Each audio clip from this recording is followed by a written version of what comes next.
جب supreme court نے نواز شریف کو، جو اس وقت وزیر اعظم پاکستان تھے اور مسلم لیگ نون کے قائد ہیں، انہیں ڈسکوالیفائی کیا، تو مسلم لیگ نون نے ایک سیاسی بیانیہ اپنا بڑھایا تھا، آگے کیا تھا۔ وہ سیاسی بیانیہ ووٹ کو عزت دو تھا۔ میں سمجھتا ہوں کہ وہ سیاسی بیانیہ ایک نامکمل سیاسی بیانیہ تھا، یعنی پاکستان کی سیاست کو وہ صحیح طرح بیان نہیں کرتا تھا اور پوری بات نہیں کہتا تھا۔ یوں سمجھ لیں کہ آدھا سچ بیان کرتا تھا یہ بیانیہ، بلکہ اب بھی بیان کرتا ہے، اور یہ یقین کیا جا سکتا ہے، یہ اندازہ لگایا جا سکتا ہے، باور کیا جا سکتا ہے کہ جو آنے والے انتخابات ہیں، جب بھی ہوں وہ انتخابات، اس میں مسلم لیگ نون اسی بیانیے پر انحصار کرے گی۔ تو سیاسی بیانیے جو ہیں وہ سیاست کا رخ متعین کرتے ہیں۔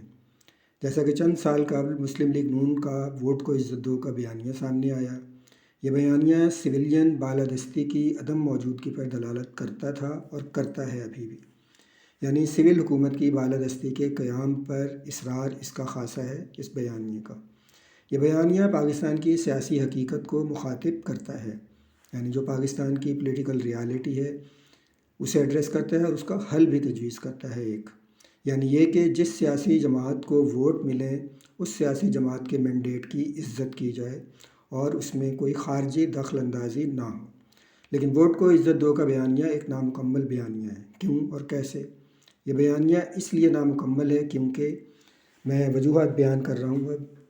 ووٹ کو عزت دلانے کے لیے لڑنے کا عزم کرنے کے بجائے محض ووٹ کو عزت دو کا مطالبہ کرتا ہے یہ بیانیہ۔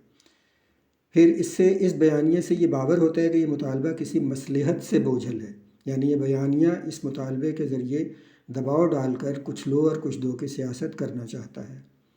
ابتدا میں جس شد و مت سے اس بیانیے کو آگے بڑھایا گیا، یعنی مسلم لیگ نون نے اور نواز شریف نے بڑھایا، بعد ازاں اس سے پسپائی اختیار کر لی گئی۔ اس سے یہ بات عیاں ہوئی کہ یہ بیانیہ مصلحت سے لدا ہوا تھا اور اب بھی اسی مصلحت سے لدا ہوا ہے۔ پھر یہ کہ جو جماعت یعنی مسلم لیگ نون اس بیانیے کو سامنے لائی، اس میں ابتدا ہی سے یکسوئی موجود نہیں تھی، اور اس جماعت میں یعنی فوکس موجود نہیں تھا، اور اس جماعت میں اس بیانیے کے بارے میں دو یا دو سے زیادہ رائیں موجود تھیں۔ سب سے بڑی حقیقت جو اس بیانیے کو نامکمل بناتی ہے وہ یہ ہے کہ یہ ووٹر کی بجائے ووٹ کو عزت دو کی بات کرتا ہے، یعنی جس طرح گزشتہ 7 دہائیوں سے ووٹر کو نظر انداز کیا جاتا رہا ہے، اب بھی ووٹر کی عزت کم از کم اس بیانیے کو سامنے لانے والی جماعت کے نزدیک کوئی اہمیت نہیں رکھتی، یعنی مسلم لیگ نون ووٹر کو کوئی اہمیت نہیں دیتی، صرف ووٹ کو اہمیت دیتی ہے۔ پھر یہ کہ ووٹ کو عزت دلانے کا مطلب محض یہ ہے کہ جس سیاسی جماعت کو شفاف اور منصفانہ انتخابات میں جو مینڈیٹ ملتا ہے اسی جماعت کو عزت ملے گی، ووٹر کو عزت نہیں ملے گی۔ ماضی میں بھی جب مختلف سیاسی جماعتوں کی حکومتیں بنی، ان کے تحت بھی ووٹر یعنی شہری کو عزت نہیں ملی۔ فوجی حکومتوں اور فوج کی سرپرستی میں بننے والی سیاسی حکومتوں میں بھی ووٹر کو عزت نہیں دی گئی۔ اور پھر یہ بھی کہ دونوں طرح کی حکومتیں، یعنی فوجی حکومتیں اور ان کی سرپرستی میں ان کے چھتری کے نیچے بننے والی حکومتیں، اور پھر جو آئینی طور پر سیاسی حکومتیں بنیں، وہ سمجھیں دونوں طرح کی حکومتیں آئین دشمن اور جمہوریت دشمن حکومتیں تھیں۔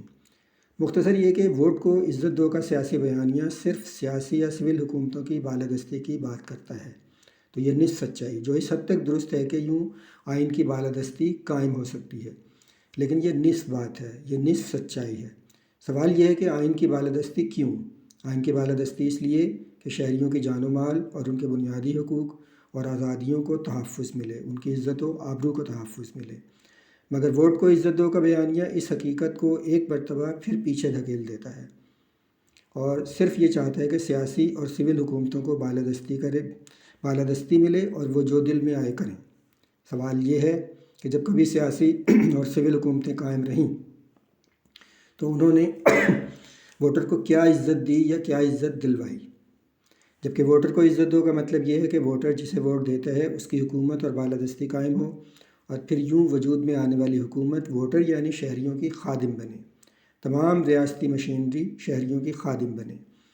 یہ نہ ہو جیسا کہ گزشتہ 73 برسوں سے ہوتا آ رہا ہے کہ ہر تھانے میں اور ہر سرکاری دفتر میں ہر عام شہری مجرم بنا کھڑا ہو، اور وہ لوگ جو اس کے دیے ٹیکس پر پلتے ہیں وہ اس کے آقا بنے رہیں۔ یہی سبب ہے کہ ووٹ کو عزت دو کا بیانیہ ایک نامکمل بیانیہ ہے اور شعوری یا غیر شعوری طور پر سیاسی جماعتوں کو بالادستی دلانے کی بات کرتا ہے اور اس بات کو نظر انداز کرتا ہے کہ ووٹر یعنی پاکستان کے شہری کو عزت کون دلوائے گا۔ یہی سبب ہے کہ کوئی ووٹر یہ پوچھ سکتا ہے کہ وہ ووٹ کو عزت دو کے بیانیے کا ساتھ کیوں دے۔ یوں یہ بات بھی عیاں ہو جاتی ہے کہ ووٹ کو عزت دو کا بیانیہ سیاست کے رخ کو متعین نہیں کر سکے گا۔ اگر ووٹ کو عزت مل بھی جاتی ہے تو یوں سیاست کا رخ تبدیل نہیں ہوگا، لہٰذا جو بیانیہ پاکستان کے سیاست کے رخ کو متعین کر سکتا ہے اور اسے بدل سکتا ہے وہ ووٹر کو عزت دو کا بیانیہ ہے۔ ووٹر کو عزت دو ایک مکمل بیانیہ ہے، ایک مکمل سیاسی بیانیہ ہے اور سول پاکستان پارٹی اسی بیانیے کی یعنی ووٹر کو عزت دو کے بیانیے کی علمبردار ہے۔ شکریہ۔